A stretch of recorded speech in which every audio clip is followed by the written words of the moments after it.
नमस्कार. कलांगण संगमेश्वरच्या या चॅनलवरती आपणा सर्वांचं खूप मनापासून स्वागत करतो. मित्रांनो, गेली सुमारे 4.5 वर्ष कलांगण संगमेश्वर या संस्थेच्या माध्यमातून आम्ही फेसबुक पेज आणि यूट्यूब चॅनलवरून आपल्याला भेटत आलो आहोत. आमच्या संगमेश्वर संपदा या संवाद मालिकेच्या माध्यमातून संगमेश्वर तालुक्यातील वेगवेगळ्या क्षेत्रामध्ये उल्लेखनीय कार्य केलेल्या व्यक्तींबरोबरचा संवाद हे या मालिकेचं सूत्र ठेवून जून 2020 पासून आपण ही संवाद मालिका चालवतो. काल माध्यमिक शालांत परीक्षा म्हणजे इयत्ता 10वीच्या परीक्षेचा निकाल लागला. अर्थात तुम्ही हा कार्यक्रम जेव्हा बघत असाल तोपर्यंत कदाचित मध्ये काही 4-5-6 दिवस उलटून गेले असतील, पण आज या विद्यार्थ्यांशी मी बोलताना कालच्या निकालाच्या पार्श्वभूमीवरती मी बोलतोय. संगमेश्वर तालुक्याचा भौगोलिक विस्तार लक्षात घेता साखरप्यापासून मागजनपर्यंत इतक्या प्रचंड मोठ्या क्षेत्रामध्ये पसरलेल्या या तालुक्यामध्ये असलेली अनेक माध्यमिक विद्यालय आणि त्या माध्यमिक विद्यालयांमधून शिक्षण घेत असलेले अनेक विद्यार्थी की जे या 10वीच्या अशा एका टप्प्यावरून पुढचं आयुष्य जगण्यासाठी जायला उत्सुक आहेत, तयार आहेत. तर ह्या विद्यार्थ्यांनी ह्या कालच्या निकालामध्ये संगमेश्वर तालुक्यातून ज्या अनेक विद्यार्थ्यांमधून लक्षणीय यश मिळवलं, तर अशा काही विद्यार्थ्यांच्या सोबत गप्पा माराव्यात, त्यांचा अनुभव जाणून घ्यावा. ह्या त्यांच्या सगळ्या प्रवासामध्ये म्हणजे अगदी पहिल्या इयत्तेपासून आता 10वीच्या इयत्तेत परीक्षा पास होण्यापर्यंतचा जो हा 10 वर्षांचा झालेला प्रवास आहे, तर ह्या सगळ्या प्रवासामधला त्यांचा अनुभव समजून घ्यावा. ह्या सगळ्या प्रवासात त्यांना काही अडचणी आल्या का, त्यांना काही विशेष अनुकूल गोष्टी मिळाल्या का, त्यांच्या काही अपेक्षा होत्या का, त्या पूर्ण झाल्या का, आजच्या शिक्षण व्यवस्थेकडून किंवा आजच्या समाजाकडून त्यांच्या काय अपेक्षा आहेत, आणि आज ह्या टप्प्यावरती उभं असताना पुढे जाऊन मी काय करणार आहे, ह्या सगळ्या गोष्टींबद्दलची एक अनौपचारिक चर्चा या माध्यमातून कलांगण संगमेश्वरने करावी असं योजलं. आणि संगमेश्वर तालुक्यातल्या 6 वेगवेगळ्या विद्यालयातल्या या 6 यशस्वी विद्यार्थ्यांना आज आम्ही या ठिकाणी निमंत्रित केलं.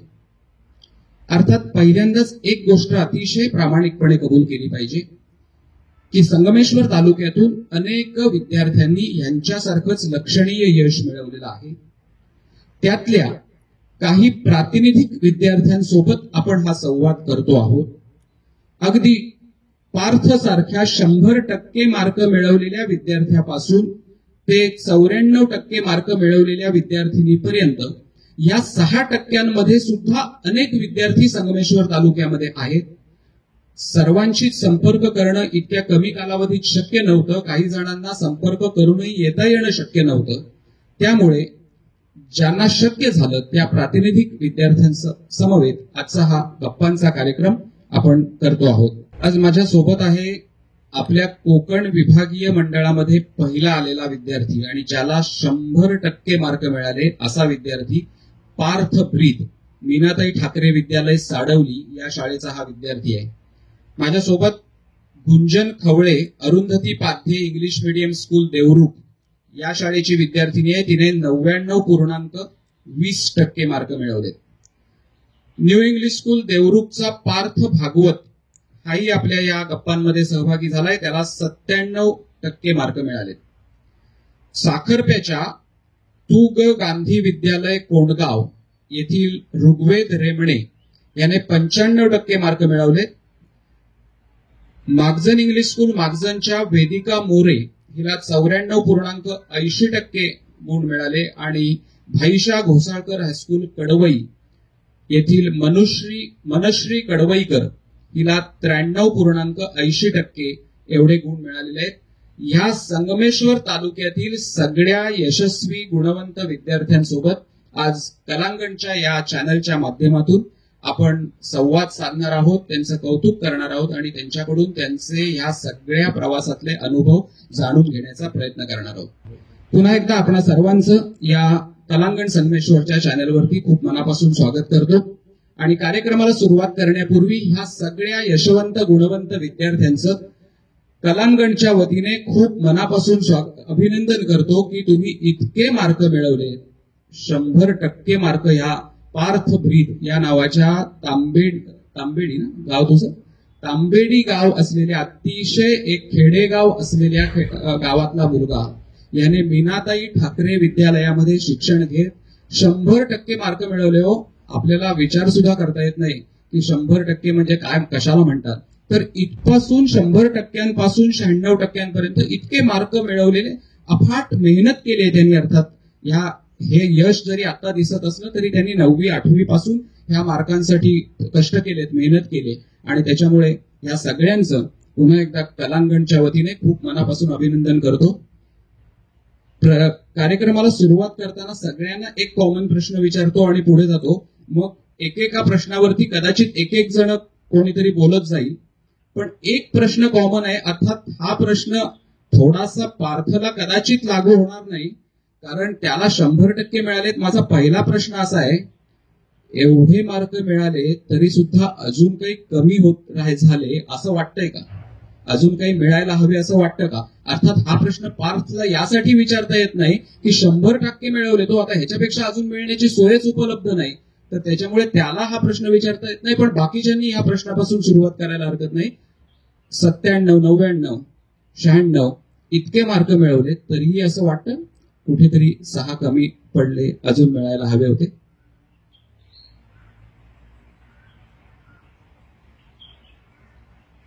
मी गुंजन प्रेरणा आशिष खवळे. तर मला 99.20% मिळाले.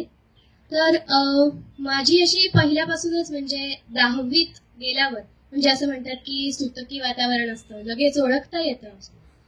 तर 10वीचे विद्यार्थी म्हणजे खूप अभ्यास. तर मी ठरवलं होतं की माझं अभिनय, गायन, कॅरम हे सोडून मी पूर्ण वेळ 12 तास 14 तास अभ्यास वगैरे असं करणार नाही. पण हे सगळं मी मॅनेज करून अगदी शेवटच्या फेब्रुवारी 1 पासून मी फोकसने अभ्यासाला सुरुवात केली आणि मग 1 महिना बाकी काही केलं नाही. पण त्याच्या आधी मी सगळंच करत होते. त्यामुळे 1 महिन्यात 99.20% म्हणजे माझ्यासाठी हे समाधानकारकच आहे. So I am happy.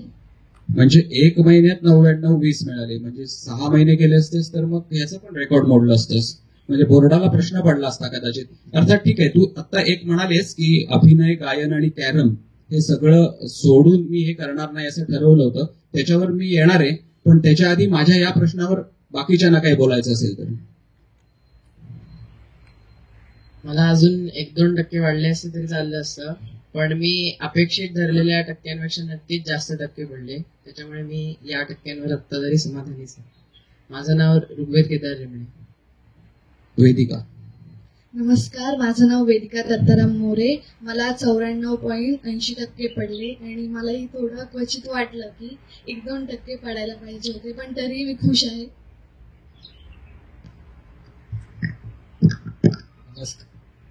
नमस्कार, मी पार्थ राजेश भागवत. मला आता 97% मिळाले. म्हणजे गुंजनवाणी तसं मी सुद्धा आधी मित्राचा वाढदिवस असेल किंवा कधी काही खेळायचं असेल तर आमच्या उलट डिसेंबरमध्ये स्पर्धा सुद्धा झाल्या, त्याच्यात सुद्धा म्हणजे भाग घेऊन सगळं आनंदात हे केलं.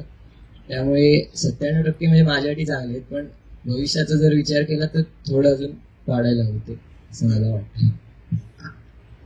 नमस्कार, मी मनश्री कडवईकर.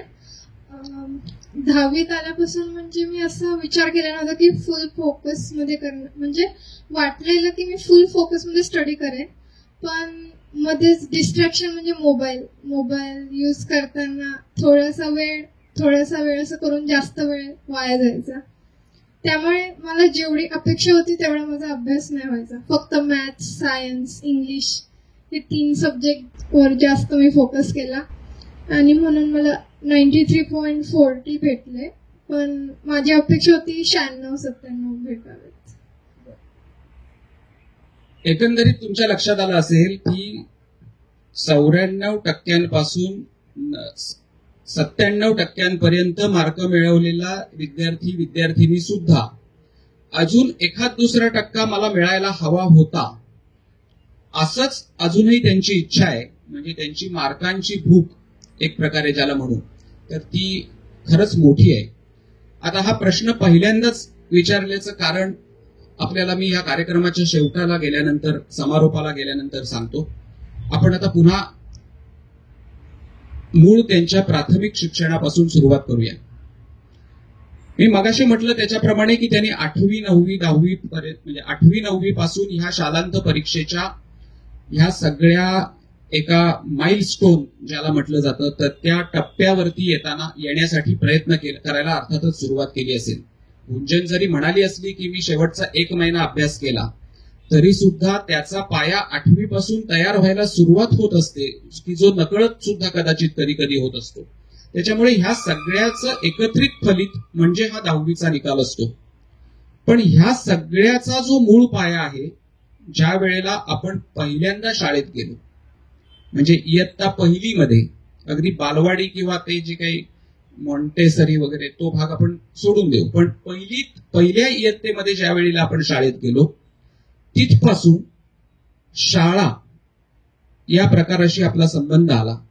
आणि त्या शाळा ही आपल्या सगळ्यांच्या, म्हणजे तुमच्या ह्या सगळ्या जीवनामध्ये या गेल्या 10 वर्षांमध्ये एक अविभाज्य भाग राहिला.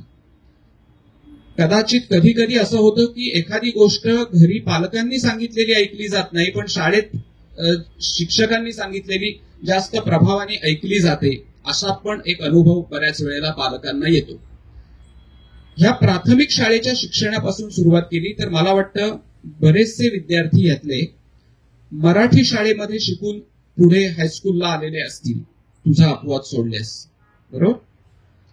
बाकीचे सगळे जे विद्यार्थी आहेत ते पहिलीच्या इयत्तेपासून प्राथमिक शिक्षणाला सुरुवात केल्यानंतर बरेचसे जण आपल्यापैकी हे मराठी शाळेतून, ज्याला मराठी शाळा हीच संज्ञा आपल्याकडे आहे, तर त्या मराठी शाळेतून शिक्षण सुरू केलेले आपल्यापैकी बरेच जण असल्यामुळे विचारतो की आजच्या ह्या इंग्रजी माध्यमाच्या किंवा पुढे जाऊन जगाची भाषा इंग्रजी आहे म्हणून पहिली इयत्तेपासून इंग्रजीमध्ये जाण्याच्या समाजाच्या रुळलेल्या पद्धतीमध्ये पहिलीच्या इयत्तेपासून मराठी शाळेत शिक्षण घेतल्याचा आता 10वीच्या परीक्षेपर्यंत जाताना तुम्हाला काही फायदा तोटा जाणवतो का? तसं म्हटलं तर फायदा नक्कीच जाणवतो, कारण का मराठी ही आपली मातृभाषा आहे आणि मातृभाषेतून शिक्षण घेतलं तर ते आपल्या नेहमीच कामी येतं. आणि आतापर्यंत जर का बघायला गेलो तर इंग्रजी माध्यमातून जितकी मुलं पुढे येतात ती सुद्धा नक्कीच यशस्वी होतात. परंतु काही मुलांचं असं होतं की त्यांना थोडं इंग्रजी कठीण जातं, किंवा आपल्या मातृभाषेत जी गोडी असते की जी आपुलकी असते ती इंग्रजीमध्ये एवढी येत नाही असं मला वाटतं.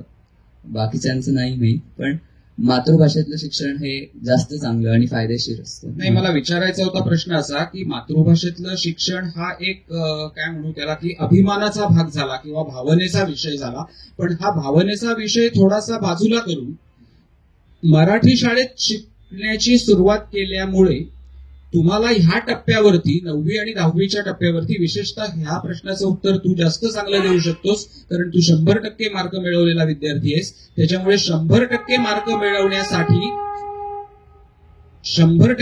मिळवण्यासाठी मराठी शाळेत शिकून त्याच्याबद्दल काही तोटा झाला नाही असं आता सकृत दर्शनी आपल्याला म्हणता येईल. तर तुला 10वीचं वर्ष सुरू असताना किंवा 10वीचं शिक्षण घेत असताना असं वाटलं का की बुवा त्यावेळेला मी मराठी शाळेच्या ऐवजी इंग्रजी शाळेत जायला हवं होतं, किंवा मराठी शाळेत गेलो तरी माझं काही नुकसान झालं नाही, मी तेवढंच यश संपादन करू शकलो? हो, अगदी बरोबर आहे की मराठीमुळे माझं नक्कीच, मराठी शाळेत गेल्यामुळे नक्कीच तोटा अजिबात झालेला नाहीये.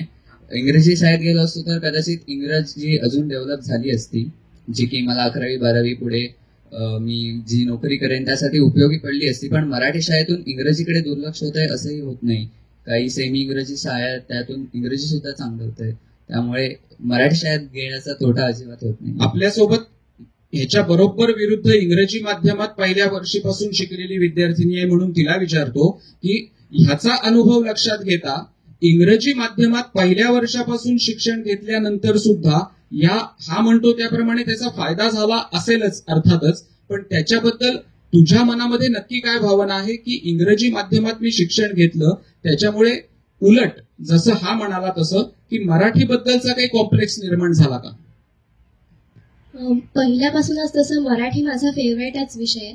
तर आता बघा इंग्लिशमध्ये मध्ये शब्द येतात आणि फ्लुएन्सी वाढते, त्यामुळे इंग्लिश मीडियममध्ये शिकण्याचा हा मला फायदा वाटतो. आणि मराठी माझा आवडता विषय असल्यामुळे तोही फ्लुएन्सी म्हणजे वेगवेगळे शब्द आठवणं किंवा जी काही व्होकॅब्युलरी आहे ती वाढली. त्यामुळे मला मराठीचा तोटा इंग्लिश मीडियममध्ये येऊन असं काही झालं नाही. मला मराठीतही 96 मार्क्स मिळाले आणि इन बॅलन्स इंग्लिशही तितकाच चांगला मला विषय वाटतो. त्यामुळे इंग्लिश मीडियममध्ये शिकल्याचा तोटा असं मला काही वाटत नाही. इंग्रजी माध्यमामध्ये शिकताना सुद्धा मराठीवरती तेवढंच उत्तम लक्ष ठेवून काम केल्यामुळे, म्हणजे आता जरी व्होकॅब्युलरी किंवा फ्लुएन्सी असे शब्द बोलताना येत असले तरी सुद्धा मूळ मराठी घरातून आलेली असल्यामुळे त्या मराठीवरचं प्रेम आणि ते कुटुंबातून आलेले संस्कार ह्याच्यामुळे मराठीत सुद्धा 96 पर्यंत मार्क इंग्रजी माध्यमात असताना सुद्धा मिळू शकले.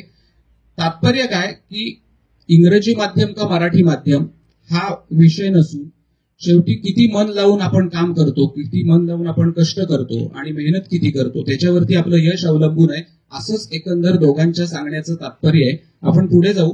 प्राथमिक शिक्षणापासून सुरुवात केल्यानंतर एक मधला टप्पा जो आला तो म्हणजे 1ली ते 4थी हा एक टप्पा पार केल्यानंतर आपण इयत्ता 5वी मध्ये जातो, ज्या वेळेला बऱ्याचशा ठिकाणी म्हणजे काही शाळा अशा असतील की ज्या 1ली ते 10वी आहेत, पण काही शाळा अशा आहेत की ज्या फक्त 1ली ते 4थी आहेत आणि मग 5वीसाठी आपण दुसऱ्या शाळेमध्ये हायस्कूलमध्ये प्रवेश घेतो. असा काही विद्यार्थ्यांच्या बद्दल घडलेलं असू शकतं.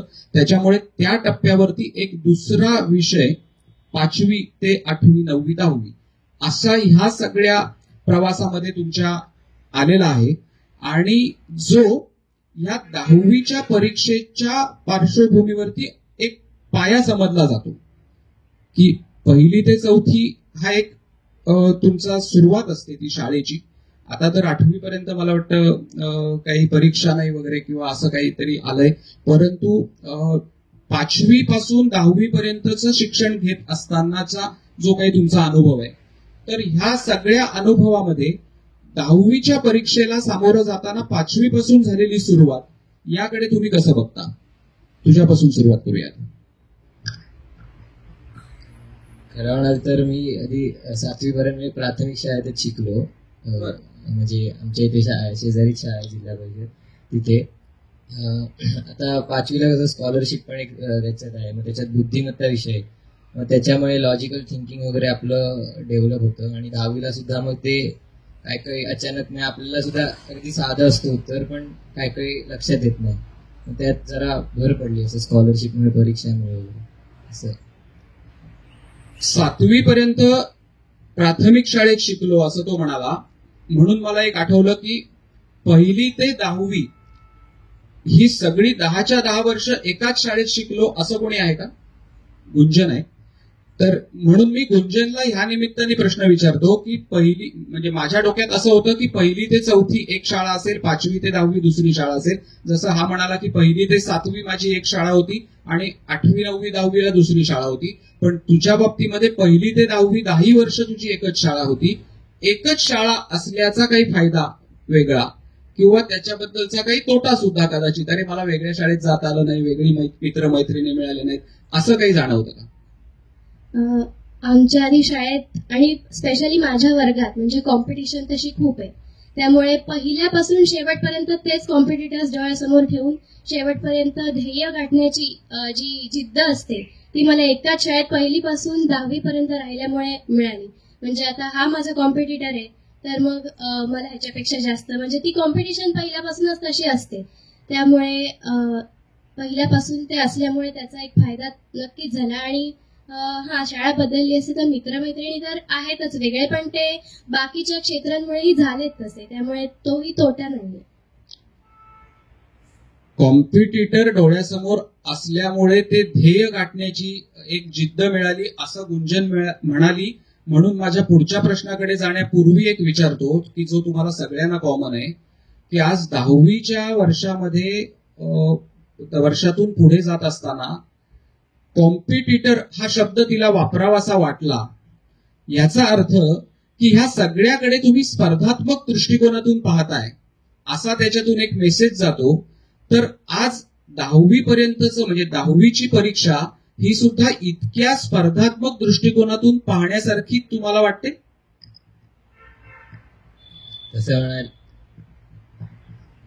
तसं म्हटलं तर म्हणजे आपल्याला सुद्धा वाटतं ना, पहिलं यावं शाळेत, आपल्याला सुद्धा चांगले मार्क मिळावेत. त्यामुळे तशी एक प्रकारे ती स्पर्धा असते. आणि मला एक सांगावं वाटतं, म्हणजे ती जसं म्हणाली ना की 1 ते 10 पहिली ते 10वी 10 वर्ष त्यांना तेच कॉम्पिटिटर होते. आमचं पण तसंच झालं. म्हणजे आता 7वी पर्यंत कशी प्राथमिक शाळा होती, त्याच्यात कसं 2-4 जण माझ्या विरुद्ध असे कॉम्पिटिटर सारखे होते. पण नंतर जेव्हा हायस्कूलला गेलो तेव्हा बरीच मुलं अशी हुशार करायला लागली. त्यामुळे थोडंफार असं आपल्याला पण वाटतं की आपण सुद्धा यावं पहिलं. मी 1ली ते 7वी, जरा आधीच्या प्रश्न होतो, 1ली ते 7वी आमची म्हणजे मुलांची वेगळी शाळा होती पूर्ण आणि मुलींची वेगळी होती.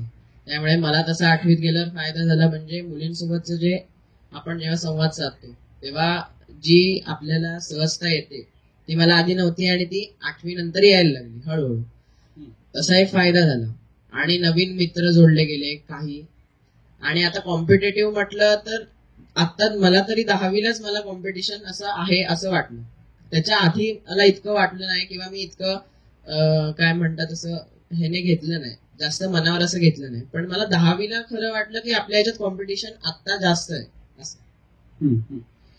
एक मुद्दा त्याने मांडला आणि त्याच्याबद्दल मी कार्यक्रमाच्या उत्तरार्धात येतो की मुलींच्या शाळेमध्ये, ज्या शाळेमध्ये मला 8वी नंतर मुली आल्या आणि तिथे मोकळेपणाने बोलता यायला लागलं, हे जे विद्यार्थ्यांच्या मधलं भावबंध जो निर्माण होतो याबद्दल आपण कार्यक्रमाच्या उत्तरार्धात बोलू. पण तत्पूर्वी जो मूळ प्रश्न होता की स्पर्धा, या 10वीच्या परीक्षेमध्ये आपण स्पर्धा म्हणून बघता का, हा प्रश्न विचारण्याचा माझा अंडरकरंट वेगळा असा आहे की मुळामध्ये शिक्षण म्हणजे तुम्ही विद्यार्थी आणि ज्ञानार्थी यामध्ये कशासाठी पाहता किंवा कशासाठी शिक्षणाकडे पाहता, या दृष्टिकोनातून मला तो प्रश्न विचारायचा होता. मला असं वाटतं की ही जी आपण आता सगळेच म्हणाले की कॉम्पिटिशन असते, तर मला असं वाटतं की ती कॉम्पिटिशन असावी, परंतु ती अशी स्वतःशी असावी की मला आत्ता इतके मार्क पडले तर पुढच्या वेळी मला तितके अजून चांगले मिळावेत. मला असं वाटतं की दुसऱ्यासोबत जी स्पर्धा असते ती थोडी घृणात्मक होते आणि त्यापेक्षा स्वतःशी कॉम्पिटिशन केली की ते जास्त चांगलं असतं. यावर हा एक खूप खोल विचार आहे आणि ह्याच विचारांनी जर कार्यरत राहिलो तर कायम स्वतःशी स्पर्धा आपण करत राहिलो तर मग यश निश्चित लांब नाही. आणि हे कळतं जेव्हा 100% मार्क मिळवलेला मुलगा जेव्हा असं बोलतो त्यावेळेला. आता आपण तुमच्या मुळात 10वीच्या वर्षाकडे मी येतो या कार्यक्रमाच्या टप्प्यावरती, कारण आज तुमच्या 10वीच्या यशाचा आनंद आणि त्याच्याबद्दल तुमचे अनुभव तुम्ही मांडावेत किंवा हा कार्यक्रम जी मुलं बघत असतील किंवा ज्या विद्यार्थ्यांचे पालक पाहत असतील तर त्यांना यातून काही गोष्टी मिळाव्यात यासाठी आपण हा कार्यक्रमाचं आयोजन केलंय. तेव्हा या पार्श्वभूमीवरती संपूर्ण 10वीच्या वर्षामध्ये, म्हणजे मगाशी गुंजनने एक त्याचा उल्लेख केला होता की माझे जे काही इतर गोष्टी आवडीनिवडी ज्या होत्या तर त्या बाजूला न टाकता मी त्या वर्षभर करत राहिले आणि शेवटचा महिनाभर मी अभ्यासावर लक्ष केंद्रित केलं असं ती म्हणाली होती.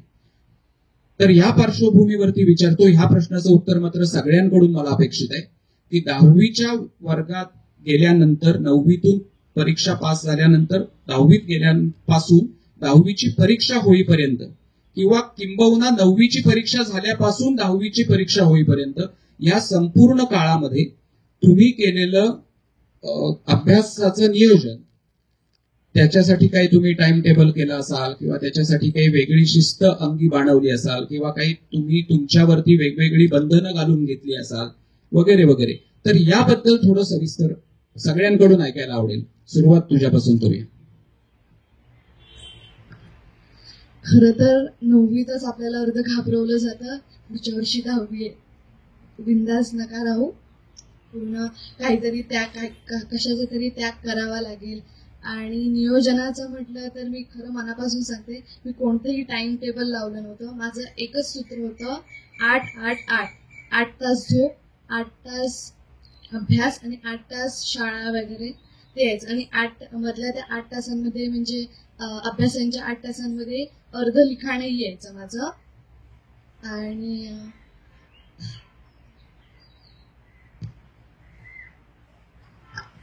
तसं बघायला गेलं तर मी 10वीच्या अगदी शेवटच्या फेब्रुवारी महिन्यापर्यंत असं काय भरपूर अगदी 6-7 तास असं काय अभ्यास केला नव्हता. मी सुद्धा स्टार्टिंग फेब्रुवारी महिन्यापासूनच केलेली होती. त्याच्यामुळे आधी मी सगळे एन्जॉय केलेलं, म्हणजे म्हणा तबला वाजवणं असेल, क्रीडा स्पर्धा असतील, मित्रांबरोबर असेल, आणि जेव्हा प्रिलिम्स येतील किंवा मध्ये सेमिस्टरच्या परीक्षा असतील तेवढ्या पुरता अभ्यास करायचा, मग परत आहे तसं. पण मग नंतर फेब्रुवारी पासून मी बाकीचं सगळं बाजूला ठेवून मग पूर्णपणे 10वी आणि 10वी बस असं हे केलं. बाकीच्या वेळेला सगळंच केलं मी, त्याच्यामुळे काय असं हे नाही वाटलं. पण मग नंतर अभ्यासावर पूर्ण कॉन्सन्ट्रेशन केलं. जसं तुम्ही म्हणाला टाइम टेबल, तर दर आठवड्याला मी, आई आणि बाबा तिघं मिळून बसायचो टाइम टेबल काढायला. म्हणजे टाइम टेबल काढायचं, अभ्यासाचा एवढा वेळ, उरलेला सगळा वेळ कलांसाठी म्हणजे कॅरम किंवा अभिनय गायन. तर आम्ही तिघं बसून टाइम टेबल काढायचो फक्त आठवड्याचं, कारण वर्षभराचं जर काढलं तर काही ना काही एक फंक्शन असेल किंवा कार्यक्रम असेल तर ते येत राहतात. त्यामुळे आठवडाभराचं टाइम टेबल आम्ही काढायचो. त्याप्रमाणे फॉलो झालं की मग उरलेला वेळ मला माझ्या कलांसाठी देता यायचा. त्यामुळे त्या टाइम मॅनेजमेंट झाल्यामुळे मला बॅलन्स करता आला आणि त्यामुळे मी वेगवेगळे कार्यक्रम असेल किंवा असं सगळं अटेंड करू शकले आणि अभ्यासातही बॅलन्स राहिला. खरं तर मी असं टाइम टेबल पूर्ण अगदी शेवटी जेव्हा प्रिलिम्स वगैरे सुरू झाल्या तेव्हापासून टाइम टेबल बनवायला सुरुवात केली. त्याच्या आधी मला जमेल तसा जितका वेळ मला देता येईल अभ्यासाला तितकं द्यायचो. छंद वगैरे जोपासायचं सांगायचं झालं तर मी 10वीला आल्यानंतर बॅडमिंटन कोर्ट सुरू केलं. कारण मला असं वाटायचं की मी खेळ कुठेतरी मागे सोडतोय, की खेळ मी अजिबात खेळत नाही, म्हणून मी 10वीला येऊन खेळ सुरू केला. त्याच्यानंतर तसंच मी पेटी वाजवायचो.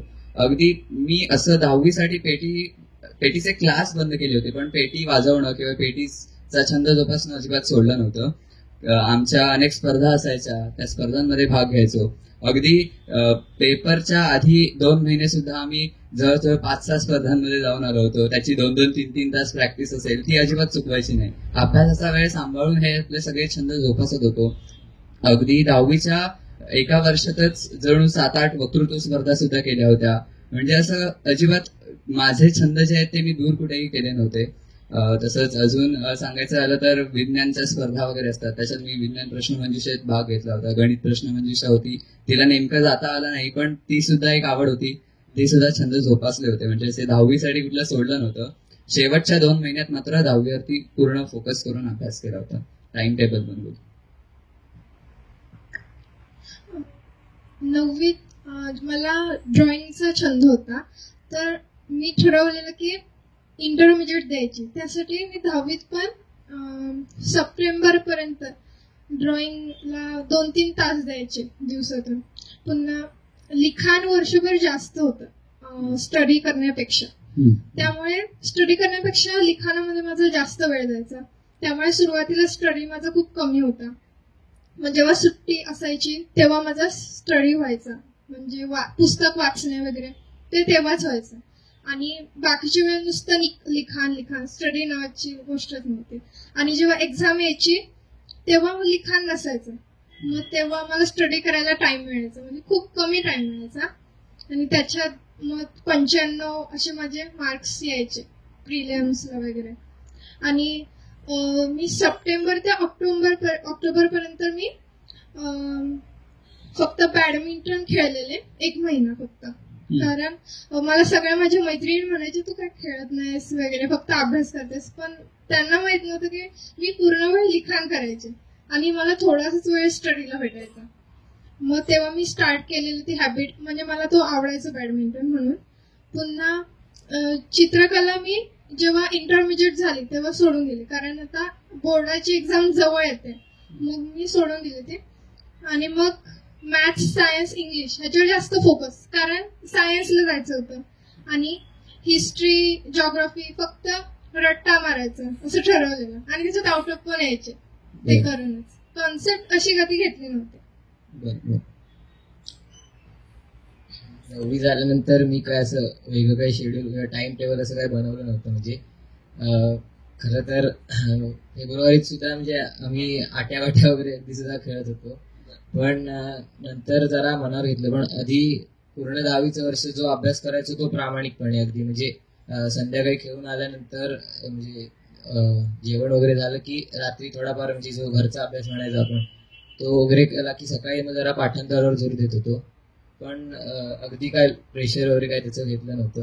केला जो अभ्यास तो प्रामाणिकपणे केला आणि त्यामुळे सगळ्यांच्या वेगवेगळ्या मतांमधून एक कॉमन पॉइंट नक्की निघतो की फार कोणी आपल्या आवडीनिवडीला फार फाटा देऊन काही 24 तास अभ्यास करत बसलाय असं काही घडलेलं नाही. याचं कारण की मुळामध्ये अभ्यास किती वेळ केला यापेक्षा जो केला तो कसा केला, किती लक्ष देऊन केला, किती मनापासून केला, ह्या अभ्यासाला जास्त महत्व आहे आणि तो अभ्यास तुम्हाला जास्त यश देऊन जातो. ह्याचं एक वेगळं उदाहरण या सगळ्या त्याच्या विवेचनातनं आलं की 10वीच्या वर्षात असताना मी बॅडमिंटन खेळायला सुरुवात केली. म्हणजे अनेक वेळेला आपण असं पाहतो की 10वीच्या वर्गात गेल्यानंतर जे खेळ सुरू असतात किंवा ज्या कला सुरू असतात त्या थांबवल्या जातात. तर त्याच्या उलट उदाहरण या ठिकाणी आता ऐकायला मिळालं की 10वीत आल्यानंतर मी पुन्हा बॅडमिंटन खेळायला सुरुवात केली. तर हाही एक वेगळा पैलू या निमित्ताने आपल्या समोर आला. आणि ह्या सगळ्या विवेचनातून अजून एक वेगळा पैलू मनश्रीकडून आला म्हणून तो फक्त विचारतो आणि पुढे जातो की हिस्ट्री आणि जॉग्राफीला रट्टा मारायचा म्हणजे हिस्ट्री आणि जॉग्राफी हे कमी महत्वाचे विषय वाटत होते की अभ्यास न करता मार्क मिळतील असं वाटत होतं की नक्की तुला काय काय वाटत होतं जॉग्राफी आणि हिस्ट्री या विषयांबद्दल? म्हणजे हिस्ट्री तर मला आवडायचं नाही, जॉग्राफी मला आवडायचं, पण ते मला इम्पॉर्टंट नव्हते. मी जे करिअर करणार होते त्याच्यामध्ये, सो त्याला मी एवढं लक्ष दिलं नाही. मग फक्त मार्क्स मिळवण्यासाठी अभ्यास करायचा त्या दोन विषयांचा. म्हणजेच जे मगाशी आपण म्हणत होतो की विद्यार्थी का ज्ञानार्थी, तिथे ह्या गोष्टीचा संबंध आला की मी मार्क मिळवण्यासाठी अभ्यास करत होते असं तिने आता प्रामाणिकपणे कबूल करून टाकलं. ठीक आहे, आपण पुढे जाऊ. 10वी नंतर काय असा प्रश्न मी जर तुम्हा सगळ्यांना विचारला तर कदाचित प्रत्येकाचं उत्तर वेगवेगळं असेल. पण तो प्रश्न विचारताना मला त्याला एक जोड प्रश्न तुम्हाला प्रत्येकाला विचारायचा आहे की 10वी नंतर काय ह्याचं उत्तर जेव्हा तुम्ही मला आता द्याल त्याच वेळेला ह्याचं नियोजन तुम्ही कधी केलं किंवा तुमच्या मनामध्ये ही गोष्ट कधीपासून आहे या सकट 10वी नंतर काय हा प्रश्न आहे. आता 10वी नंतर मी जेई मेन्ससाठी म्हणजे प्रयत्न करतो. म्हणजे सीईटी जेई मेन्ससाठी मी जेव्हा 4थीत होतो तेव्हाच मी माझं जे कपाट होतं अभ्यासाचं त्याच्या आतमध्ये मी मोठेपणी अभियंता होणार असं लिहिलेलं होतं. म्हणजे माझं ते स्वप्नच आहे इंजिनिअरिंग लाईनला जायचं. त्यामुळे मी आता त्याच्यात म्हणजे अभियंता मोठेपणी होणार हे स्वप्न असणं ह्या विशेषापेक्षा 4थीत असताना मी लिहून ठेवलं होतं हे जास्त विशेष या दृष्टीने म्हणायला लागेल. मनुष्य मी 8वीलाच ठरवलेलं की मी गेले तर सायन्स साईडला जाणार, पण 9वीत मग ते जास्त त्यातलं नॉलेज येत गेलं. मग तेव्हा ठरवलं की मी जेई मेन्स ऍडव्हान्स देऊन IIT ला जाणार. सेमच आहे. जेई ऍडव्हान्स देऊन मला IITच जायचं आहे आणि IITच माझं स्वप्न आहे, दुसरं काहीच नाही. आणि IIT ला जाऊन मला एरोनॉटिकल इंजिनिअरिंग किंवा एरोस्पेस इंजिनिअरिंग करायचंय. आणि खरं सांगायचं तर हे स्वप्न मला तेव्हा पडलं, मी 7वीला असताना एक चित्रपट बघितला होता मिशन मंगलयान, आणि त्याच्यात स्पेस बद्दल जी इन्फॉर्मेशन दिली होती तेव्हापासून मला ते करिअर इतकं भारी वाटत होतं आणि त्या एकदम उतरायचं असं ठरवलं होतं तेव्हा की असं काहीतरी करायचंय मला, की स्पेसमध्ये जायचंय, असं काहीतरी करायचंय. असं लहानपणी हे विचार होते.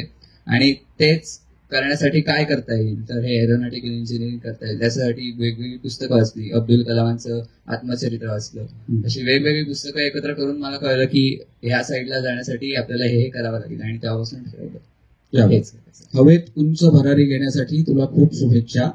गुंजन, मी पहिलीत असताना तेव्हापासून मला वाटायचं IAS ऑफिसर व्हायचंय, पण बाई केवढा तो अभ्यास असतो. पण म्हणजे आता मला वाटायला लागलं की कारण त्या सगळ्या कला सोडून मी हा अभ्यास हे म्हणजे ट्राय करीन त्या ह्याच्यासाठी, पण सध्या तरी नाही. म्हणून म्हणजे मी कॅरम खेळायचे तर म्हणायचे लोक की खूप छान कॅरम खेळतेस. मग असं वाटायचं आपण कॅरम प्लेअर व्हावं.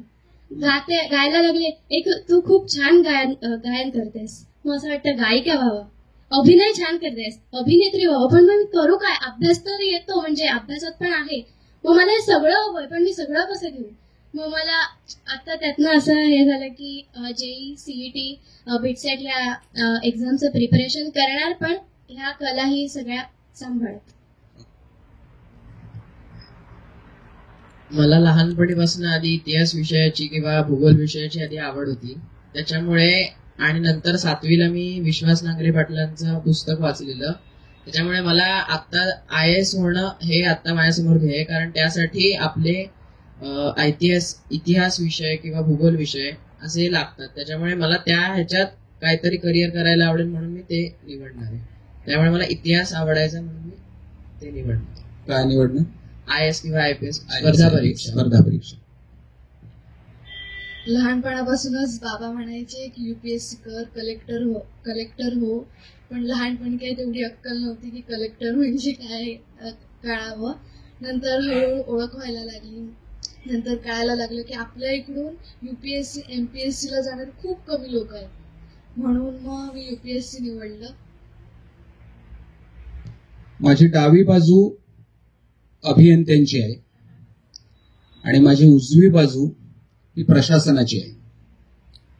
त्याच्यामुळे प्रशासन आणि अभियंता ह्या दोन्हींचा संगम ह्या एकाच कॅलिबरच्या विद्यार्थ्यांकडून या ठिकाणी आपल्याला झालेला दिसतो. हा प्रश्न मी यांना त्या मूळ कधीपासून सुरुवात झाली यासाठी विचारला की आमची पिढी ज्या वेळेला 10वी झाली, म्हणजे आता सांगायला हरकत नाही की मला 10वी होऊन 35 वर्ष झाली.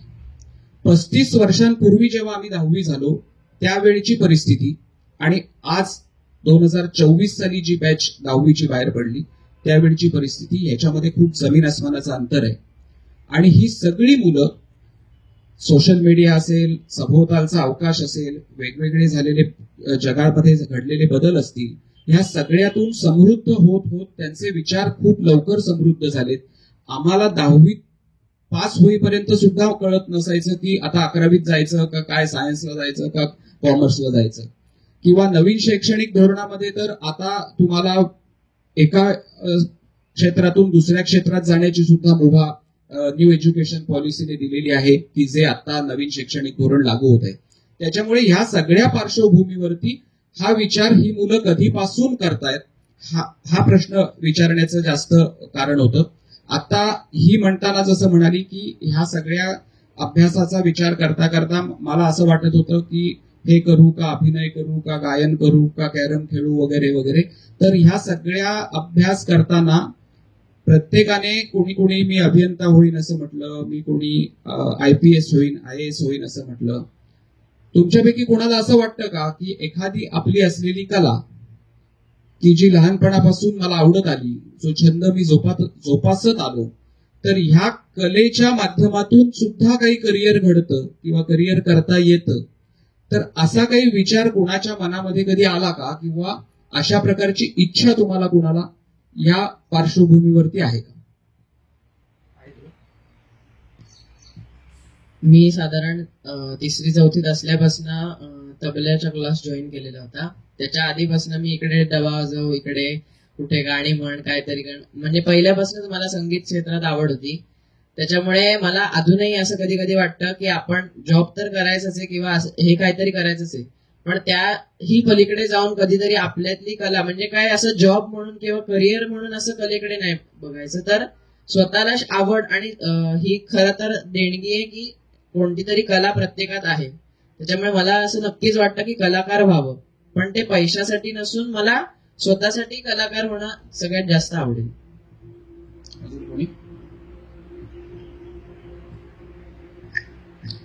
इंजिनिअरिंग किंवा IAS ऑफिसर हा खरा तर माझ्या मनाचा जर विचार केला तर हा माझ्यासाठी B प्लॅन आहे. कारण तो आधी मी फॉलो करणं आणि जर मला माझ्या कलांसाठी मला जर अशी कलाटणी मिळाली तर मी नक्कीच तो विचार करेन आणि जाईल त्या मार्गाला. याला जोडून एक प्रश्न विचारतो की कलेच्या बद्दल आपण आता बोलताना म्हणालो की आता तू मला मगाशी म्हणालास ना तबला वाजवतो मी लहानपणापासून किंवा तुला अभिनय आवडतो, गायन आवडतं. वेगवेगळ्या कला म्हणजे फुलं म्हणाले होते की आपण का जगायचं हे कला शिकवेल, कसं जगायचं हे जरी शिक्षणाने शिकवलं तरी. तर ह्या अशा वेगवेगळ्या कलांच्या माध्यमातून आपल्याला एक जगण्याचा आनंद मिळतो किंवा जगण्याचा अर्थ उलगडत जातो असं जरी म्हटलं तरी सुद्धा आपल्या प्रचलित या शिक्षण व्यवस्थेमध्ये ह्या कलांचा असलेला अतिशय कमी अंतर्भाव. म्हणजे आज ह्या टप्प्यावरती आल्यानंतर तुम्हाला असं वाटतं का, उदाहरणार्थ तुझ्याशी बोलताना मला तुला असं विचारावं असं वाटेल की तुला जर तबल्याची आवड आहे असं जर तू आत्ता सांगत असशील आणि मग शिक्षण किंवा करिअर यासाठी म्हणून तू IPS किंवा IAS किंवा या स्पर्धा परीक्षांकडे पाहत असशील तर ह्या सगळ्या आतापर्यंतच्या शिक्षण प्रवाहामध्ये कलेचं शिक्षण हे सुद्धा अंतर्भूत व्हायला हवं असं तुला ह्या टप्प्यावर आल्यानंतर वाटतं का? हो, नक्कीच वाटतं.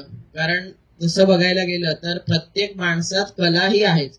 एखाद वेळेस एखाद्याचा IQ कमी असू शकतो पण प्रत्येकाचा EQ हा चांगलाच असतो. कारण पहिल्यापासून कुणाला तरी म्हणा कोरीव काम करायची आवड असते, कुणाला काहीतरी वाजवायची आवड असते किंवा कुणाला गायनाची आवड असते. म्हणजे अशा वेगवेगळ्या कला आहेत. म्हणजे 64 कलांपैकी कुणाला तरी एक तरी नक्की असते.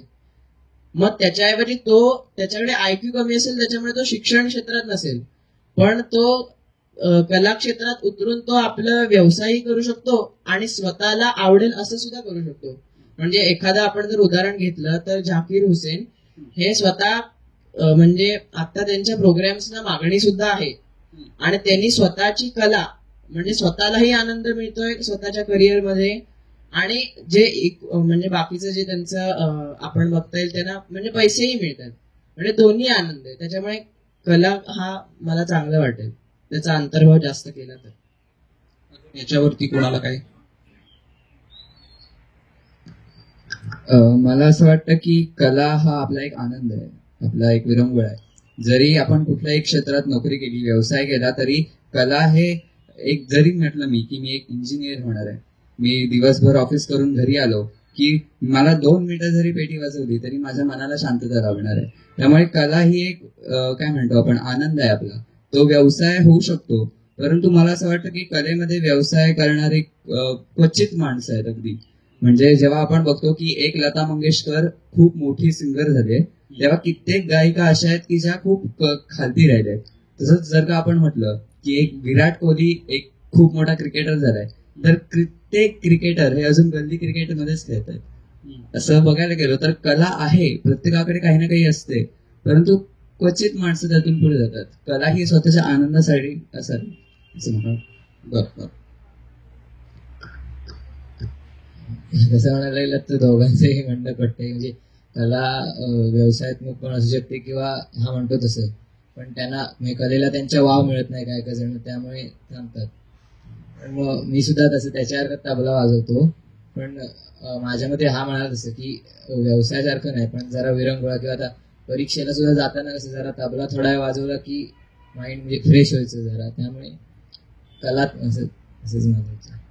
ह्यांच्याच भावना थोड्याशा आपण अधिक स्पष्ट करून मांडून पुढे जाऊ की कला ही आवश्यक आहे किंवा कलेमध्ये करिअर करायला आवडेल इथपासून कला ही एक आत्मीय समाधान देणारी गोष्ट आहे इथपर्यंत त्या कलेकडे पाहिलं पाहिजे असं मत पार्थने मांडलं. पण ते म्हणताना कला हा व्यवसाय होऊ न द्यावा अशी अपेक्षा त्याने व्यक्त केली. या नोटवरती आपण एवढं म्हणू शकतो की कला हा व्यवसाय होऊ न देता कला हा पेशा म्हणून जर स्वीकारला तर तो मनाला तर आनंद देईलच पण त्याचबरोबरीने कला हे आज 2024 नंतरच्या काळामध्ये येणाऱ्या या 21व्या शतकामध्ये एक करिअरचं माध्यम सुद्धा होऊ शकतं. हेही अनेक मोठ्या मोठ्या कलाकारांनी आपल्या समोर प्रस्थापित करून दाखवलं. त्याच्यामुळे याही दृष्टीने याच्याकडे आपण पाहू शकतो. 10वीची परीक्षा झाली. आज तुम्ही वेगवेगळ्या क्षेत्रामध्ये जसं तुम्ही आता म्हणालात की IIT मला व्हायचंय किंवा मला अभियंता व्हायचंय या वेगवेगळ्या क्षेत्रामध्ये तुम्ही आता इथून पुढे प्रवेश करणार आहात. या टप्प्यावर 10वी हा कोणत्या दृष्टीने तुम्हाला पाया वाटतो असं विचारताना मला त्याच्यात थोडंसं स्पेसिफिकेशन करून असं विचारावंसं वाटतं की आयुष्यात पुढे जाण्याच्या दृष्टीनं, करिअर करण्याच्या दृष्टीनं, की जबाबदारीची जाणीव होण्याच्या दृष्टीनं.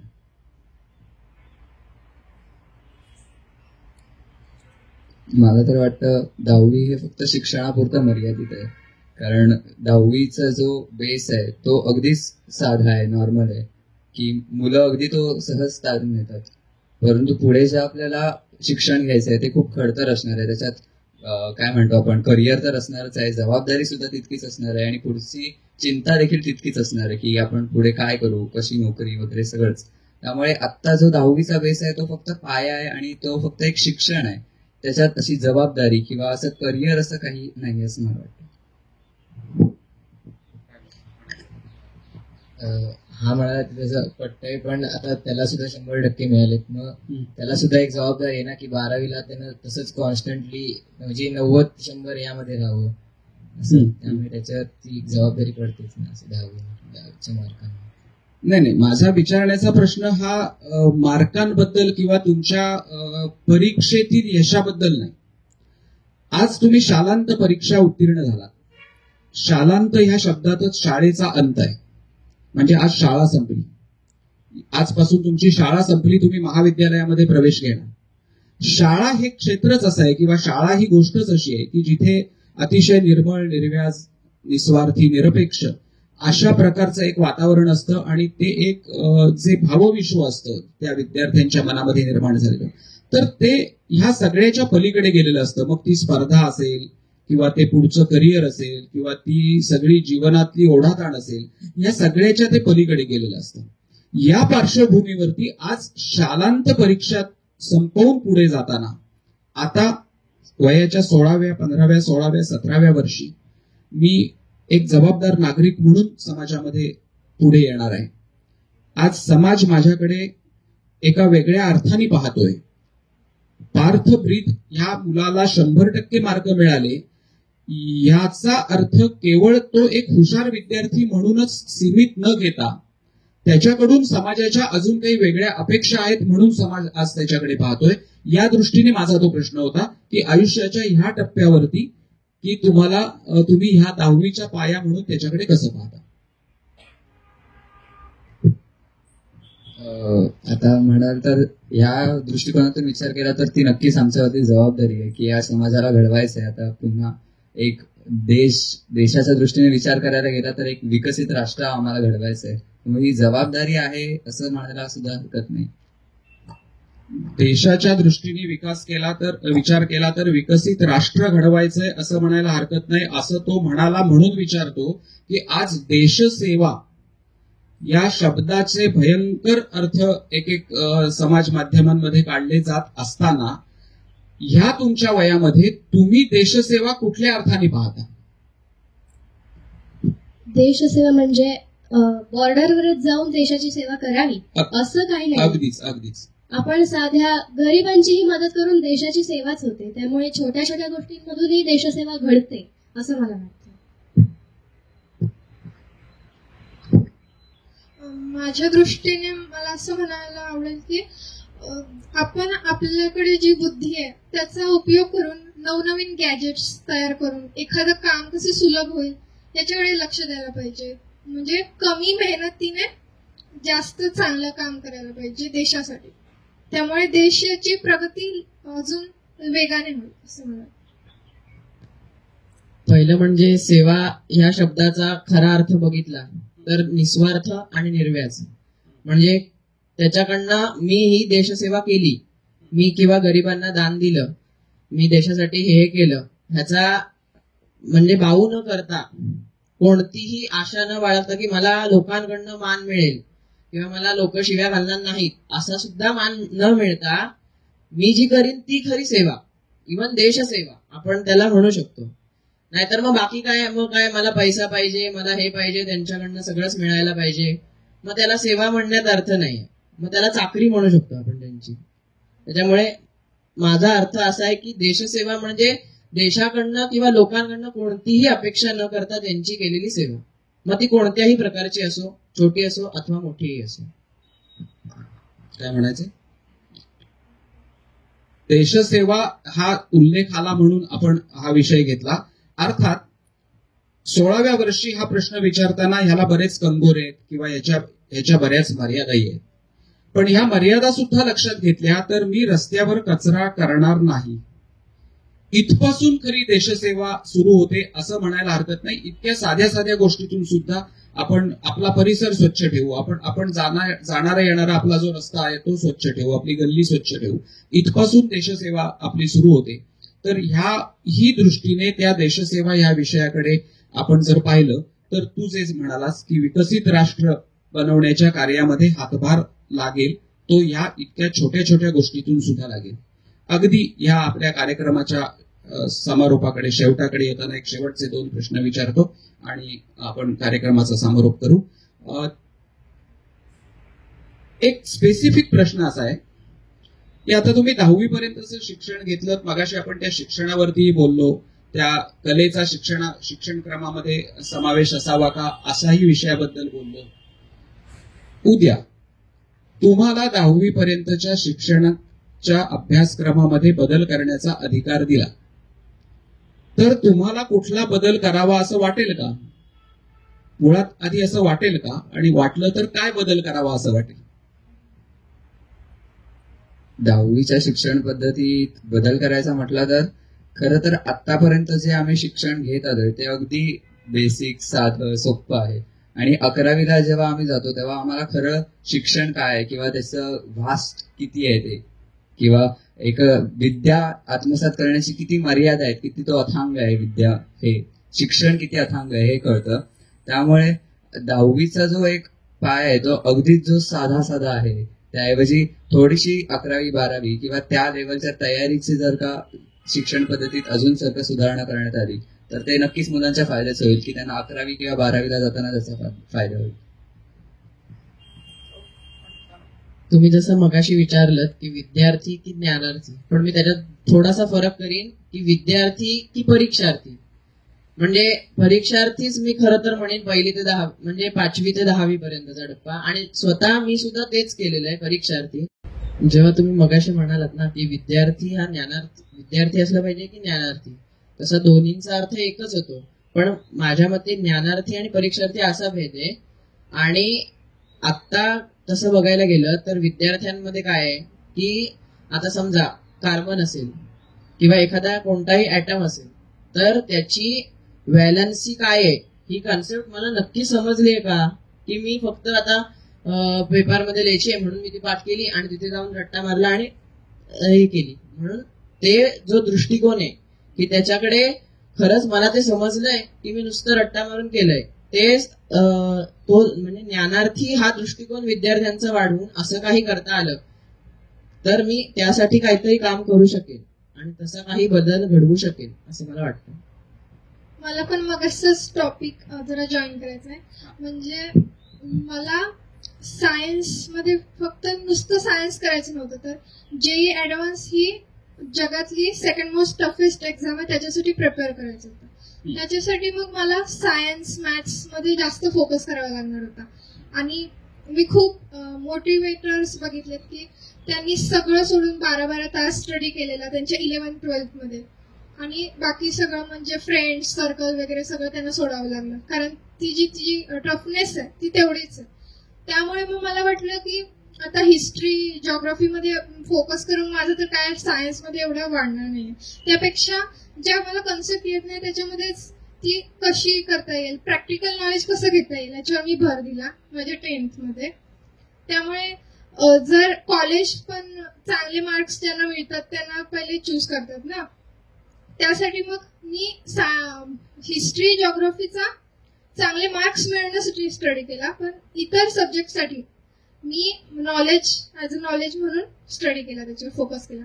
आणि अजून एक बोलायचं होतं, SSC बोर्ड, CBSE बोर्ड आणि ICSE बोर्ड यामध्ये डिफरन्स असं आहे की हे जे 2 बोर्ड आहेत CBSE, ICSE, ते त्यांचा जो टफनेस असतो स्टडीचा तो खूप असतो SSC बोर्ड पेक्षा. SSC बोर्डमध्ये काय होतं, 10th पर्यंत वाटतं खूप सोपं आहे आणि मग 11th पण असं सोपं आहे, सायन्स पण असं सोपं आहे असं वाटतं. पण मग त्यांना अडचणी येतात नंतर 11th मध्ये. मग तसंच टाइमपास करून पण आपली 11th होईल, मग ते नंतर अडकतात. पण त्यांना त्याचं गांभीर्य असलं पाहिजे की आपण जिथे करिअर निवडणार आहे त्याचं सारखाच आपण अभ्यास केला पाहिजे. त्यासाठी 10th सिलेबस पण तेवढा CBSE ICSE सारखा टफ असायला पाहिजे असं मला वाटतं. थोडक्यात माझ्या संगमेश्वर बोलायचे बोल ना. तो म्हणाला तसं इतिहास चांगलाच आहे, म्हणजे मला सुद्धा आता त्यात चांगले मार्क आहेत. फक्त तुम्ही बोललात ना की जर काय बदल करायला मिळाला तर काय करा, तर जरा अशी इच्छा आहे की आता 4थी पर्यंत होते किंवा 6वी पर्यंत इतिहास हा शिवाजींचा आहे. मग जो पुढे आता जो जर्मन लोकांचा किंवा असं देतात ना, मग त्याऐवजी जर शिवाजी महाराजांचा इतिहास जर शिकवला गेला तर म्हणजे मुलांना सुद्धा कळतील ना की शिवाजी महाराजांची किती ख्याती होती नक्की. आणि एक म्हणजे तो म्हणाला तसं की कार्बन हा जर आपण एलिमेंट घेतला तर तो मला रट्टा मारतो आपण काय, म्हणजे बरोबरच मुद्दा आहे.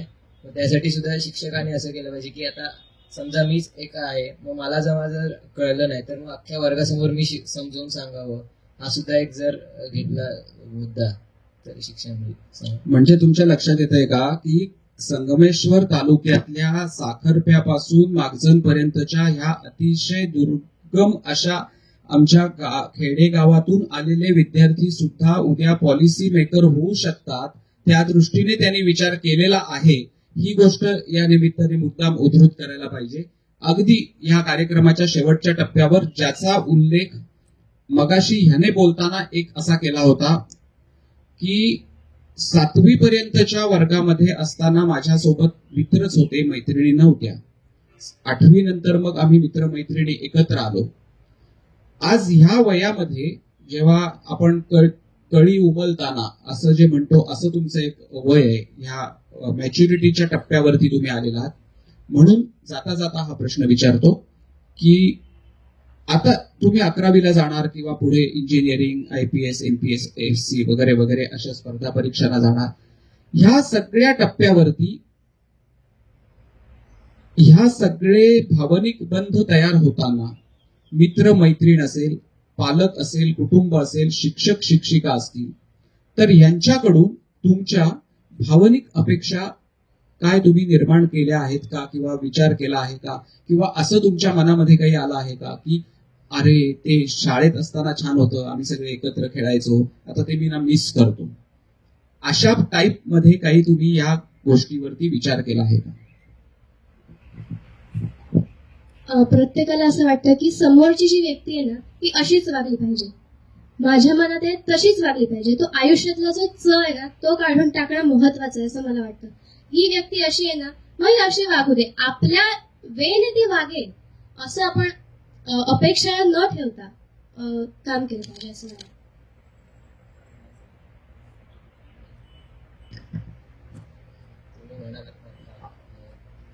तुम्ही म्हणाल तसं म्हणजे भावबंध सुद्धा थोडे असले पाहिजे. आता पारब्रीतच घ्या, जो म्हणजे माझा मित्र आहे 8वी पासून, अगदी ऋग्वेद सुद्धा आहे, म्हणजे ऋग्वेद सुद्धा होता. पण पारब्रीत आता तो जाणार तिकडे इचलकरंजीला घोडावतला, त्याच्याकडे आता फोन नाही. मग आमचं सुद्धा म्हणजे थोडीफार मैत्री असल्यामुळे आम्ही पण विसरू, मग 2 वर्षांनी भेटणार, त्यामुळे थोडंफार असं वाटणार. तसं बघायला गेलं तर माझे पण पहिलीपासून ते म्हणजे अगदी बालवाडीपासून ते 10वी पर्यंतचे मित्र असे सुद्धा आहेत. त्याच्यामुळे आता यापुढे प्रत्येकाचा मार्ग वेगळा आहे. मग मार्ग वेगळा झाला की परत मित्र वेगळे होतात. मग आधीचे खरे जे मित्र आहेत की ज्यांच्यासोबत कोणताही म्हणजे त्यांच्याकडनं कोणतीही अपेक्षा न करता ते असेच आमचे मित्र झालेले, म्हणजे तुम्ही जसं मगाशी म्हणालात की त्याच्याकडून कोणतीही अपेक्षा न बाळगता निरागसपणे जे म्हणजे लहान वयातच मित्र झालेत, तसे मित्र आता परत मिळणं कठीण आहे. त्याच्यामुळे मी नक्कीच मित्रांना तर मिस करीन.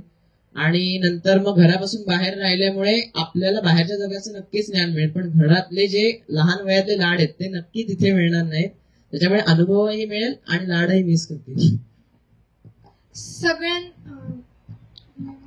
सगळ्यांसोबत असं असतं की 10वी पर्यंत खूप जास्त मित्र आणि खूप मस्ती, आणि नंतर कॉलेजला आल्यावर नेमकं उलट होतं.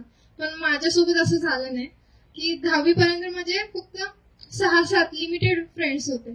पण जेव्हा मी कॉलेजमध्ये एंटर केला तेव्हा असं झालं की सगळे माझ्याच सब्जेक्टमध्ये इंटरेस्टेड वगैरे. मग ह्याला डाऊट विचार, त्याला विचार, असे करून माझे जवळजवळ 18-20 असे फ्रेंड्स झाले लगेचच एका महिन्यात. मग मला असं वाटत नाही की एकटं राहायला होतं. नवीन दुसरीकडे आल्यावर उलट जास्त मैत्री वाटते. माझ्या मते की आपले मित्रमैत्रिणी असणं खरंच गरजेचं आहे. कारण आपल्या वयाच्या ज्या भावना असतात, आपल्या एका स्टेजच्या वेगवेगळ्या भावना असतात प्रत्येकाच्या, त्या आपण आई वडिलांपेक्षा जास्त मित्रमैत्रिणींबरोबर जास्त शेअर करू शकतो. म्हणून मित्रमैत्रिणींना तर आपण अर्थात मिस करणारच. आणि म्हणजे अजून एक गोष्ट तुमच्या लक्षात येते का की पहिलीपासून माझे कॉम्पिटिटर निश्चित झाले होते इथपासून आज पार्थ इचलकरंजीला जाणार, मग मला 2 वर्ष भेटणार नाही आणि त्यामुळे त्याला मी मिस करेल, इथपर्यंतचा हा जो प्रवास आहे, हा प्रवास हे भावबंध निर्माण करतो. किंवा आता आपण कार्यक्रम सुरुवात करताना जे बोललो होतो की मी पहिला प्रश्न विचारला होता की तुम्हाला मिळालेले मार्क तुम्हाला पुरेसे वाटतात का, आणि ह्याच्यावरती जवळपास प्रत्येकाने अजून मला 1% मिळायला हवा होता, अजून मला 2% मिळायला हवे होते, असं उत्तर दिलं होतं. आता ह्या सगळ्या चर्चेच्या पार्श्वभूमीवरती आता मला परत तुम्हाला तोच प्रश्न विचारायचा आहे की मार्कांचं समाधान हेच आयुष्याचं ध्येय, असं तुम्हाला आताही पुन्हा ह्या सगळ्या तुम्ही केलेल्या विवेचनाच्या पार्श्वभूमीवर वाटतं का? जीवत नाही. कारण भावना महत्वाच्या आहेत मार्कांपेक्षा, आणि सगळी नाती, त्यानंतर जे ज्ञान, जे सगळं काही आता या 10 वर्षात मिळाले ते मार्कांपेक्षा कित्येक पटीने जास्त आहे. कालच मला कोणीतरी बोललं 10वीचे टक्के पुढे महत्वाचे नाहीये. म्हणजे एवढे बघायला गेलं तर, कारण माझा दादा आहे तो बोलला की इंटरव्ह्यू मध्ये काही 10वीच्या टक्क्यांना एवढं विचारलं जात नाही, कारण बाहेरून जे येतात इंटरव्ह्यूला वगैरे ते अक्षरशः मार्कशीट मध्ये मार्कांची बदलाबदल पण करतात. त्यामुळे त्यावर पूर्ण विश्वास ठेवला जात नाही. त्यामुळे मार्कांचं 9चे 9 दिवस तो तेवढाच आनंद व्यक्त करायचा. मला पण असं बोलावं वाटेल की मार्क्स इज नॉट इम्पॉर्टंट, पण नॉलेज इज मोस्ट इम्पॉर्टंट. कारण जे ज्ञान आपण आत्मसात करतो ते कायम आपल्या सोबत राहतं. मार्क्स हे कायम राहणारे नसतात. आणि आपल्याला एखादी कॉन्सेप्ट आपल्या ज्ञानावर कोणी विचारली तर ते आपल्याला एक्सप्लेन करता आलं पाहिजे. मार्क्स एखाद्याला समजा आउट ऑफ भेटले पण त्यातलं काही येत नाही हे गरजेचं नसतं. त्यामुळे मार्क्स मला एवढे तरी इम्पॉर्टंट वाटत नाही, फक्त कॉलेजमध्ये ऍडमिशन घेणं. माझं जरा वेगळं मत आहे. म्हणजे मार्क्स हे इम्पॉर्टंट आहेतच, मी त्यांना कमी महत्वाचं आहे किंवा असं काही म्हणणार नाही, पण मार्क्स इम्पॉर्टंट आहेतच. पण त्यापेक्षाही 100% मिळवणारा किंवा इव्हन त्याच्यापेक्षा कमी साधारण असा असलेला टॉपर्स असलेला विद्यार्थी, पण जर त्याला जाणत नसेल की मी 4 चौघात कसं वागावं किंवा मी कुणाशी संवाद कसा साधावा, चांगलं कसं बोलावं, हे जर माहितीच नसेल तर मग काय उपयोग आहे त्या मार्कांचा. त्यापेक्षा मला असं वाटतं की मार्क खूप मिळवायचेच आहेत, त्यात काही प्रश्नच नाही, मिळवायचे नक्की. पण त्यापेक्षा मी गुणी कसा होईन ते, म्हणजे चांगले गुण कसे मला घेता येतील असं, आणि इतर संवाद कौशल्य कशी वाढवता येतील असं मला वाटतं. माझं सुद्धा ह्याच्यासारखंच मत आहे की म्हणजे मार्क हे नुसता एक अंक असतो, तो काय पुढे मागे होतच राहणार. पण आपण प्रामाणिक प्रयत्न करून तो मला जसे जास्त मार्क वाढायचा प्रयत्न करायचा, पण आपण काय म्हणजे सुजाण नागरिक सुद्धा बनणं तितकंच महत्वाचं आहे. आपण बोललो ना मगाशीच की देश सेवा सुद्धा आपल्याला ती जर करता आली नाही तर आपला जी या भारत देशात राहून उपयोग काय असं, किंवा इतिहास शिवाजी महाराजांचा समजला नाही तर मग काहीच उपयोग नाही. आता जसं चर्चा झाली की भावनिकता आणि मार्क्स, तर मार्क्स हे इम्पॉर्टंट आहेतच. ते सर्टिफिकेट इम्पॉर्टंट आहे ऍडमिशनसाठी, पण तो म्हणतात, मी कालच कुठेतरी वाचलं की तो एक कागदाचा तुकडा आहे, पण आता भावनिकतेचा विचार करता आपले जे भावबंध जुळलेले तो एक काळजाचा तुकडा आहे. तर ते बॅलन्स मध्ये राहिलं पाहिजे असं मला वाटतं. मार्क हे इम्पॉर्टंट नाहीत असं अजिबात नाही. मार्क हे इम्पॉर्टंट आहेतच, पण ते इम्पॉर्टंट यासाठी जास्त आहेत की पुढच्या आयुष्यामध्ये जाण्यासाठी तुम्हाला आत्मविश्वास ते निर्माण करून देतात. आज ह्या टप्प्यावरती तुम्ही मिळवलेले मार्क तुम्हाला तुमचा आत्मविश्वास निर्माण करतात. यासाठी ते मार्क जास्त आहेत. जसा आता उल्लेख झाला की हे मार्क मिळवताना ते भावनिक बंध जपा. समाजाचं आपण काही देणं लागतो, त्या समाजाचं देणं आपण काही काय या ना त्या हस्ते आपण कसं पूर्ण करू शकतो, ज्याला आपण देशसेवा असं सुद्धा, म्हणजे मगाशी आपण म्हटलं की रस्त्यावरचा कचरा उचलून टाकणं किंवा स्वच्छ ठेवणं, याला सुद्धा देशसेवा म्हणता येईल. ह्या सगळ्या पार्श्वभूमीवरती अजून एक गोष्ट मला मित्रांनो तुम्हाला तुमच्याशी या निमित्ताने शेअर करावीशी वाटली की 15-16व्या वर्षांचं वय आहे ह्या मुलांचं, पण ह्यांचे विचार ऐकताना आपल्या एक गोष्ट नक्की लक्षात आली असेल की ही कितीतरी विचारांनी परिपक्व झालेली मुलं आहेत. आज 10वीच्या वयाच्या तुलनेत यांचे विचार कितीतरी पुढे परिपक्व झालेले आहेत. आणि हे एका प्रकारे जसं आजच्या बदलत्या काळाचं द्योतक आहे, तसंच मगाचपासून ज्याचा उल्लेख या सगळ्यांनी मिळून केला की घरचे संबंध, भावबंध, संस्कार, शिवाजी महाराजांचा इतिहास वगैरे वगैरे, ह्या सगळ्याचा एकत्रित परिणाम म्हणून ह्या सगळ्यांची परिपक्व झालेली मतं आज या कार्यक्रमाच्या निमित्तानं आपण आपल्या समोर मांडण्याचा हा एक छोटासा प्रयत्न केला. मित्रांनो, कलांगण संगमेश्वरच्या माध्यमातून ह्या वर्षी माध्यमिक शालांत परीक्षा अर्थात 10वीच्या परीक्षेमध्ये यशस्वी झालेल्या या 6 प्रातिनिधिक विद्यार्थ्यांसोबत संवाद साधण्याचा, त्यांचं कौतुक करण्याचा, त्यांचं अभिनंदन करण्याचा आम्ही एक हा छोटासा प्रयत्न केला. हा प्रयत्न तुम्हाला कसा वाटला हाही आमच्या कमेंट बॉक्समध्ये लिहून कळवा. गेल्या वर्षापासून कलांगण संगमेश्वरने संगमेश्वर तालुकास्तरीय आंतरशालेय वक्तृत्व स्पर्धा घ्यायला सुरुवात केली आहे. आज या कार्यक्रमाच्या निमित्ताने आपल्या माहितीसाठी पुन्हा एकदा सांगतो की ह्याही वर्षी म्हणजे 2024 साली सुद्धा आम्ही लवकरच आंतरशालेय वक्तृत्व स्पर्धा घेणार आहोत. गेल्या वर्षी 2 गटासाठी आपण ही स्पर्धा घेतली होती. त्याचं स्पर्धेचे विषय, स्पर्धेची वेळ आणि ठिकाण आपण लवकरच कलांगणच्या माध्यमातून आपल्यापर्यंत पोहोचवू. तेव्हा गुंजन ही कलांगण संगमेश्वरच्या आंतरशालेय वक्तृत्व स्पर्धेमध्ये भाग घेऊन नंबर मिळवलेली एक विद्यार्थिनी आज या निमित्ताने पुन्हा एकदा कलांगणशी जोडली गेली. पुन्हा एकदा आपणा सर्वांचं, ह्या सगळ्या यशस्वी, यशवंत, जयवंत विद्यार्थ्यांचं कलांगणच्या वतीने खूप मनापासून अभिनंदन करतो, त्यांचं कौतुक करतो. त्यांनी जे काही योजलेलं आहे पुढच्या आयुष्यामध्ये ते सगळं त्या योजनेमध्ये त्यांना यश येवो अशी परमेश्वराच्याकडे प्रार्थना करतो. तुम्ही सगळ्यांनी तुमची जी काही टार्गेट्स ठरवलेली असतील तर ती टार्गेट्स अचीव्ह करा आणि तुमच्या क्षेत्रामध्ये मोठे व्हा. पण ते जेव्हा मोठे व्हाल तेव्हा संगमेश्वरला विसरू नका, असंही जाता जाता या निमित्ताने तुम्हाला आठवण करून देतो. पुन्हा एकदा तुम्हा सर्वांचं खूप खूप अभिनंदन. या कार्यक्रमातून आज आपला याच ठिकाणी आपण निरोप घेऊया. खूप खूप धन्यवाद. नमस्कार.